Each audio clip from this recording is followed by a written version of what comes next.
England తో జరిగిన 5వ టెస్ట్ మ్యాచ్ లో team India fast bowler Mohammed Siraj మెరుపు బౌలింగ్ తో విజృంభించి జట్టు విజయంలో కీలక పాత్ర పోషించాడు.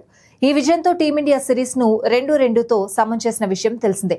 ఇదిలా ఉంటే ఇటీవలి కాలంలో ప్రముఖ గాయని ఆశా భోన్స్లే మనవరాలు జానీ భోన్స్లే సిరాజ్ మధ్య డేటింగ్ గురించి పుకార్లొచ్చాయి.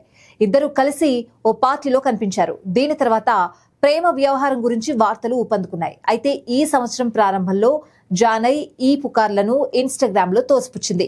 సిరాజ్ తనకు సోదరుడి లాంటి వాడని కూడా ఆమె చెప్పింది. ఇప్పుడు రక్షాబంధన్ సందర్భంగా ఆమె సిరాజ్ కు రాఖీ కట్టి ఆ వీడియోను సోషల్ మీడియాలో షేర్ చేసింది.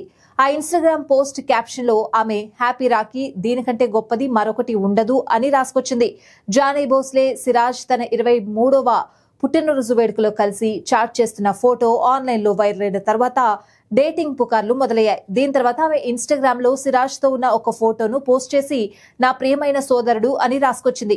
సిరాజ్ కూడా నా సోదరి అని చెప్పుకొచ్చాడు. అయినా కూడా కొంతమంది కొన్ని అనుమానాలు రేకెత్తించారు.